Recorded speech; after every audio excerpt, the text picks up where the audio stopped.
Warm welcome to those of you who are joining on the Foundation's social media platforms. You're welcome to this new lightning chat ahead of the WHO Scholar Level 1 certification on Immunization Agenda 2030, the world's strategy for this decade to take us to 2030 and to work towards achieving the immunization goals of protecting all children, all people and families from vaccine-preventable diseases. So we'll be back, as you can see, in just under 3 minutes. We'll be getting started, and today's topic is a second lightning chat on the topic of gender and immunization. So if you're watching on Facebook, LinkedIn, YouTube, or Twitter, please let us know who you are. Just say hello. Give us. Don't forget to tell us the city and the country that you're from. And then, really, this is a lightning chat. Is about your questions, your concerns. What do you want to know about gender and immunization? We have two technical experts in the room with us from the World Health Organization headquarters. So we're looking forward to your questions and to the discussion that will arise from the dialogue today. See you in just 2 minutes.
Warm welcome to you from Geneva, Switzerland. I'm Reda Sadki from the Geneva Learning Foundation, and we are here for a new lightning chat ahead of the WHO Scholar Level 1 certification on Immunization Agenda 2030. If you don't know about Immunization Agenda yet, I urge you, and you work in immunization, this is the world strategy for the decade to achieve the immunization goals. I urge you to go to immunizationagenda2030.org. Before we go any further, I want to, of course, greet some of you who are already joining us online, and then we'll introduce our guests. So first of all, Rajat Garg from Delhi, India. who says, hello, everyone. Sakitra, who's a registered nurse from the International Organization for Migration from Colombo, Sri Lanka, who's glad to be here.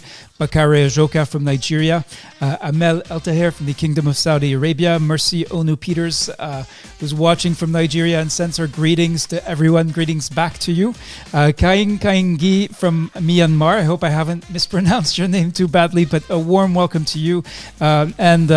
Robert Ninson, who's connecting from South Sudan and who says, what an important topic for discussion today. Glad to participate and hear from the presenters. So I'm now going to turn to Charlotte Mbuh, also from the Foundation, to introduce our guests and to kick off with the first questions. Thank you very much, Reda, and it's always a pleasure for me to be here. I want to warmly welcome our guests for today, Michela, Manna, and Shirin Heidari, all from WHO. So you're welcome, Michela, you're welcome, Shirin. Hi, thank you, Charlotte, and hi, everyone. My name is Michela Manna, and I work as gender specialist for the Global Polio Eradication Initiative at WHO. Hi, Charlotte. Hi, Reda, and hi, everyone. My name is Shirin Heidari. I'm a senior technical consultant on gender, working with the Gender Equity and Rights team at WHO. Okay, thank you. So I'll go straight into my questions. Can you better explain what gender-related barriers are and how they influence immunization outcomes? Michela? Sure. Thank you, Charlotte. So as you know very well, gender is a powerful determinant of health. If you attended the previous lightning chat, Shirin explained better how gender influences health. And similarly, gender also influences immunization. So gender-related barriers and gender inequality operate at multiple levels, from the individual to the household, to community, and also to the health systems. And all these gender-related barriers are underpinned by power relations that lead to different opportunities, limitation, challenges, needs, and vulnerability, especially for women and girls. So all these dynamics influence the way people access and provide immunization services. And so gender-related barriers operate both from the, let's say, have an influence both on the demand and the supply side of immunization services. Just to understand that more, we can think of some examples. For instance, if we talk about the demand side, what can be the gender-related barriers that influence the access to immunization services? So think, for instance, of the fact that often women are considered the primary caregivers for children, but not always they have they're not the only decision makers, so on child health care. So maybe their decision-making powers is limited and they have a limited access and control to the household resources and also consequently to the utilization of health services and so the vaccination of their children. Or, for instance, you can also think of the fact that sometimes the lower education and literacy status of women can also can lead to a lower motivation to vaccinate their children. And if we think to the supply side, and so if we think about gender-related barriers of the supply side, we can think of example on the fact that sometimes the health facilities emphasize the attendance from the mothers, whereas they're not cannot be very favorable to the attendance of the fathers. And as we know, sometimes they have more decision-making power. This can be a limit. Or, for instance, you can think of the fact that maybe the low quality of the services provided and the attitude of healthcare staff can can maybe discourage women to attend health services. So these are just some examples, and you can also learn more through the resources that we share, and in particularly the ROSA toolkit on gender-related barriers to immunization, but also the website of the Global Polio Eradication Initiative. Thank you very much, Michela. And at global level, boys and girls are equally immunized. Then why should we talk about gender-related barriers to immunization? I think that's a very important topic. We hear that a lot, and we do know it is true. Like at the global level, we don't see great disparities, apart of some countries, but in general, there are not great disparities. But it is also true that when we look, we have a deeper look and a deeper analysis at subnational level, at the community level. There is where we see differences. And of course, these differences are influenced by gender barriers. So it is very important that we do not limit the analysis at a global, national, overall coverage, but we really try to look more at our data, dig into our data, and try to understand, especially in settings where we know that there are gender inequalities.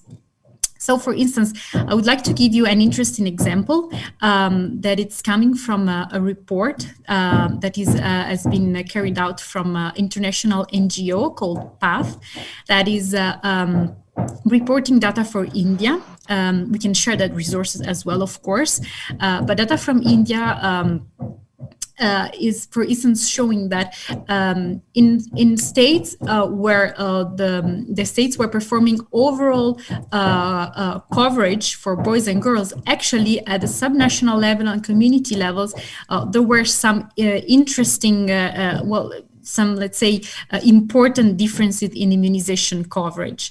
And what they say, it's very interesting. They're reporting the example from, for instance, 2 states from India, Haryana and Punjab. And they say those states have the greatest sex disparities in coverage, and yet they were performing well at the overall level. So this is just an example to show you how important it is to not stop the analysis at national level. Okay, so thank you for answering that question. Reda, do we already have a question on Facebook? Yes, we do. So let's pull those in just very quickly. We have some comments. Rajat Garg, who says, and I know this, I have heard this before. Rajat from India, who says, I have observed people who fear from AEFI get their daughters immunized after persuasion. Males are too precious to be put on risk. That's a comment from Rajat from India. And then we have Amel Altahir, who says, in the area where I am working, really, gender has power in accessing houses to vaccinate children, 2 polio drops, which community accepts females more to enter houses. And according to Dr. Taimur Kayani, in the past, he believes that gender-based discrimination was a big issue, but in today's world, the situation has improved, especially when it comes to immunization. There'd be a lot to unpack on each of these comments. Would love to hear Michela and Shirin with these first comments/questions. Yeah, over to you, Michela and Shirin. Yeah, I can take the first one and then leave the floor to Shirin if she has any additional comments. It is very true that, for instance, this is an example about gender dynamics, how it influenced the fact that the polio drops can be delivered to children. It is very true. In some contexts, only female vaccinators would be able to enter homes. And why? Because of gender roles and gender norms that in some contexts do not allow a man to enter into a home if a woman is alone.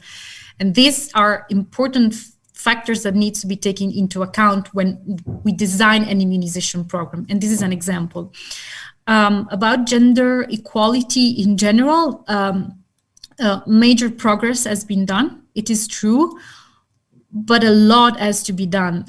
We're not achieved gender equality. We did not achieve gender equality in general anywhere in the world. Even in the country where where major progress have been done. We probably have not achieved gender equality. This is a much complex and broad issue to be tackled. I don't think we have the time now, but it's still a matter in immunization as well. I don't know if Shirin wants to add anything.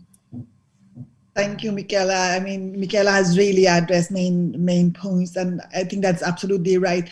The example that you provided with regard to the female vaccinators not being able to enter homes is just an example why we really need to look at gender-related barriers beyond whether there are boys or girls that they are becoming vaccinated. I think the barriers to immunization that are gender-related are actually barriers that can influence both females and male children and their immunization coverage. And as Michela said, we have made great progress with regard to gender equality in many places in the world. But as Michela again said, we have really not achieved absolute equality anywhere. And that's why it's also important to think about these gender norms, roles, expectations, behaviors, the laws and regulations, the cultural environment in every setting. I think every setting will have its own specificities and complexities with regard to gender that needs to be taken into account, and also seeing how that influences immunization programs. Thank you very much, Michela and Shirin. These comments lead to my next question. I'm sure you have said a few things about that, but I really want us to revisit it in a few words. What gender-related considerations need to be taken into account for effective immunization services? Thanks, Charlotte. Yeah, so as we said, we need to be aware of those gender roles and norms. We don't have to be like blind, just pretending that these settings or activities is gender neutral. No activity is gender neutral. So to be sure that we are addressing all the gender aspects, dimensions and norms, we have to mainstream gender. And what does it mean, mainstream gender? It means exactly, I mean, what I say, just taking those dimensions into account. And in a immunization program, normally a gender analysis is the starting point of this gender mainstreaming process. And so when we talk about gender analysis, we refer to the collection of data and analyzing of this data that tell us what is happening in that context, the needs, the participation, extent to which women and men participate in decision making, the access and the control they have over the resources of all the important actors in the community. For instance, an example of a question for a gender analysis for an immunization program, if we try to understand the decision-making dynamics, would be, for instance, we would like to understand who makes the decision about the children immunization in the household, which generation, what resources do women and men have to ensure that their child is immunized. As the resources information, do they have money? Do they have time? Do they have transportations? And all these resources are equally accessible to women and men. And who has the access and control of these resources? Those are important questions that tell us how to shape our immunization intervention. Well, thank you very much, Michela. We are almost out of time, Reda, and I'm still seeing some questions. I have a couple of questions, and there are questions here on the chat from our Zoom studio audience. So yes, Reda? So we do have interesting, mostly observations, not so, but really interesting ones from the field, from Amel, Taimur, and Rajat, who already introduced themselves. But let's start with the participants in the Zoom room. Okay, so there's a question here from Tenua Emmanuel that says, how are countries supported to get data on gender-related performance for immunization, as this will require countries conducting surveys more regularly, as most DHIS2 data is not gendered? That's a very important question. How they are supported? Well, of course, it depends on the country. NHS data can help to shape the picture about potential gender inequalities. What is important, and data are, first of all, are sex disaggregated at the minimum. That's the minimum requirement. And then if it's possible to further disaggregate data by other variables that have an influence in immunization outcomes. Then of course, I mean, it depends on how the immunization program is carried out with agency, with partners, with WHO, with Gavi, with UNICEF. So in that sense, the support can be given in strengthening the collection and analysis of data. Okay, our next question is from Madonna and Abieza. I don't know if Shirin wants to add anything. Yeah, if I may just add around the data, and I think it's important to also think that you can also conduct qualitative research to really understand the gender-related barriers or the kind of the gender dimension in a particular setting. So while it's really important to collect those routine data as well, disaggregated by sex, as Michela mentioned, and other dimensions, you can also do more targeted, smaller scale studies to really understand a more nuanced understanding of the gender-related barriers and the gendered aspects of immunization as well, just to really complement those quantitative findings. Thank you very much. And I see a question from Madonna that says, are there any good practices from any part of the world where they have successfully engaged fathers or male participation in immunization services? If yes, how did they do that? And I want to thank Tracy Goodman for sharing an example of engaging fathers from Latin America with a link. So in a couple of words, Shirin, Michela. Yeah, exactly. I see the link is to Promundo. Yeah, that's a very inspiring example and best practice of engaging fathers in many different ways. But that's very important. As we said, women are often considered the main caregivers. But it's not necessarily true that even if they are the main caregiver, that they also have power in making decisions. So if it's the case and fathers are the one who decides, involving them, it's really important. And so involving them, targeting them in information campaign, communication campaign, implementation of activity, also services given by health structures. So also targeting father as well. So yeah, that's a very important aspect. And this is an example of how, when we talk about gender, we're not just talking about women. It is true that often women are disproportionately affected by gender, by this, let's say, gender inequalities, but we are really trying to understand the roles and the dimensions between in men and women.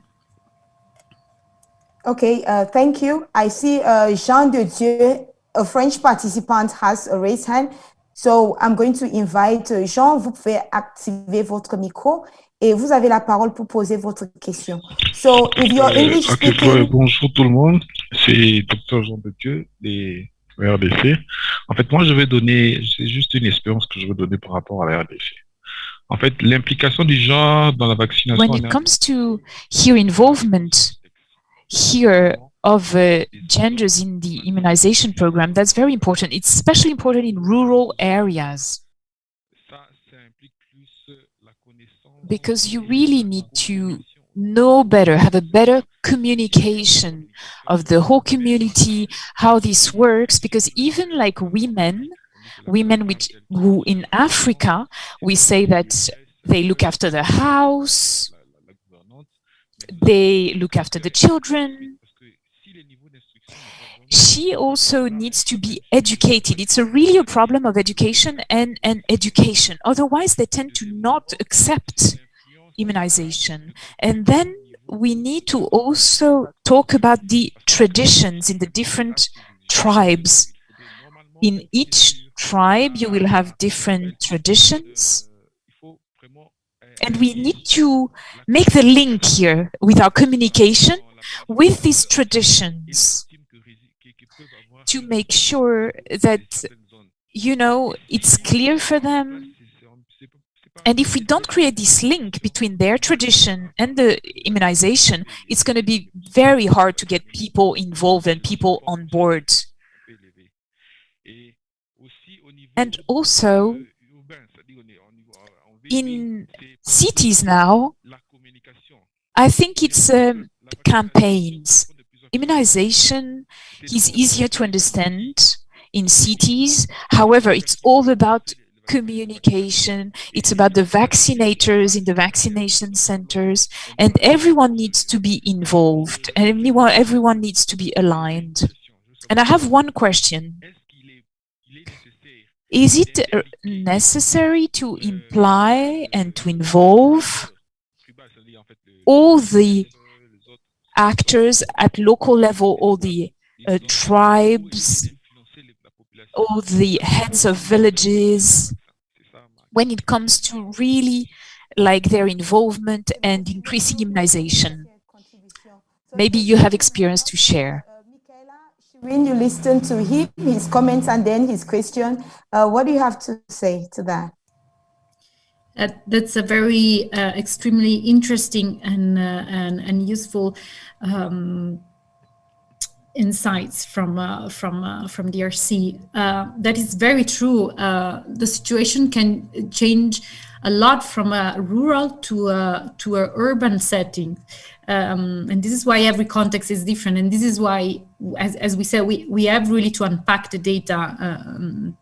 And so regarding the question, I would say yes, it is a good practice if it is known and it is demonstrated that those leaders or chefs de la communauté, they actually can influence the decisions of that specific community. So why not? Why not? That can be a useful strategy so that they can transmit the message in a powerful way. Okay, thank you very much, Michela. Reda, any questions from your end? Yes, indeed. And I want to remind, we are way over time. This lightning chat is 15 minutes. And if we're still here, it's because there have been so many questions, which means there is a demand for this knowledge. Many more along the lines of comments. We have Rajat Garg, who said, in India, the decision-making authority lies with males at most places. So you have to motivate him. One innovation was the barbers meeting, where barbers were used to sensitize people. That's from Rajat. Amel El Tahir also points out this interesting field observation, she calls it, that community doesn't give polio drops to baby boys because they think polio vaccine causes infertility. Taimur Kayani says, female vaccinators have proved to be of great success. We've practiced it here during polio SIAs in Pakistan since long, and the coverage has improved, plus refusals have decreased. Flore Mondeg has a comment in French from Haiti. These barriers are generally due to religion or culture. My question is to know, how do you do advocacy at the most strategic level so that leaders from these cultures understand and accept the benefits of vaccination? Robert Ninson, how can gender equity be addressed through health systems, focusing on immunization services? What's the strategy? And I think that's all we have. But there's again a lot there. Back to you, Charlotte. Thank you very much, Reda. And so, Michela, Shirin, you have listened to all of these comments. What can you say about that? And I think Flore's question tied with the question asked recently a while ago by Jean de Dieu from DRC.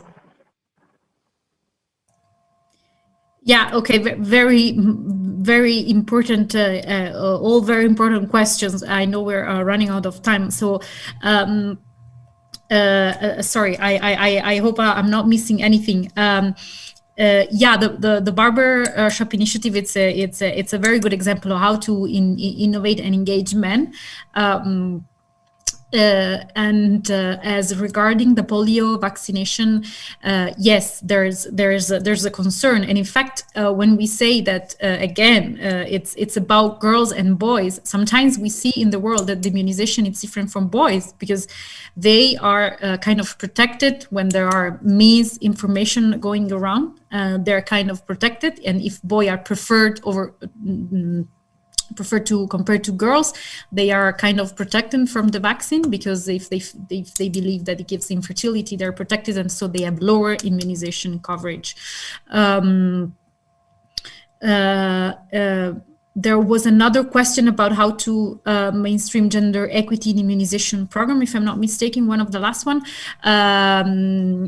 It's another very important question. That's a broader approach in really trying to tackle gender inequality at different levels. So it is good, for instance, to have female vaccinators. We are trying to tackling the fact that we are overcoming these gender barriers. So we know that they can enter into homes, but are we doing something also to empower them and to increase the number of female workers, not just at the frontline level, but also as at supervisory level? Are we doing that? This is a for instance, an example of empowerment. And so the structure has also to be tackled, not just the let's say the field cause of the lack of immunization or gender discrepancy. So yeah, I don't know if Shirin has to add anything. I'll try to be very brief. No, I think you covered it great, and we hopefully have more time to cover some of these issues in the next lightning chat. I know that we are way over time as well, so I'll leave that to Michela's response. I think it's sufficient for now. So we are going to separate with this last question from me.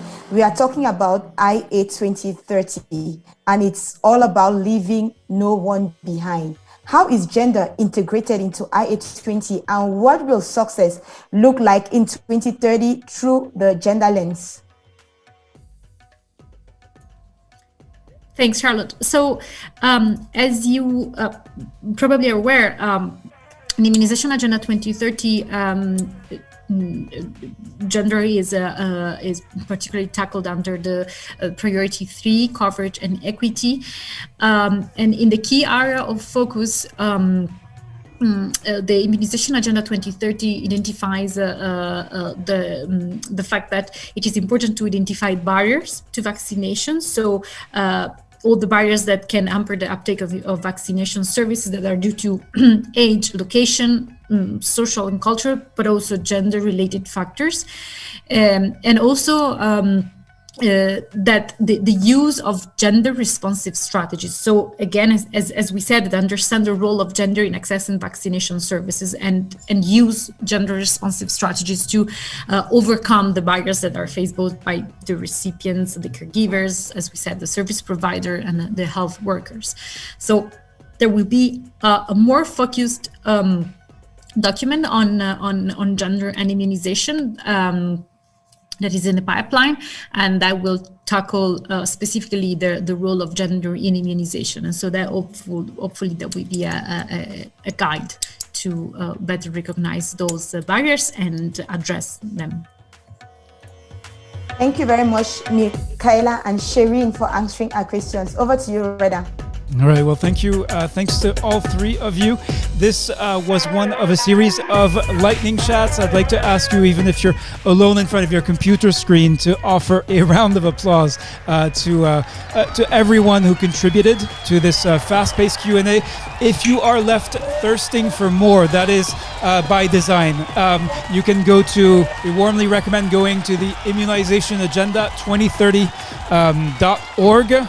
Website. You will find strategic priority coverage and equity SP3 in the series of acronyms related to IA 2030, and there you will find the reference to gender responsive strategies. Thank you very much for having followed this lightning chat. This is by no means the final one.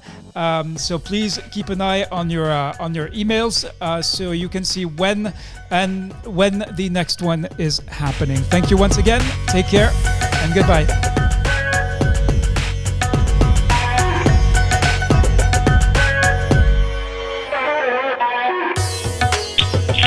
Au revoir.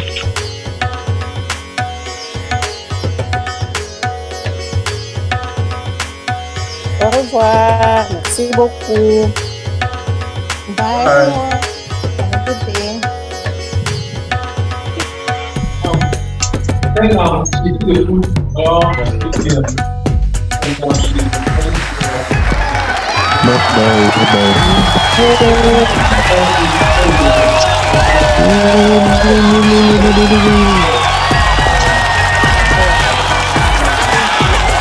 C'était bon. Bien suivi.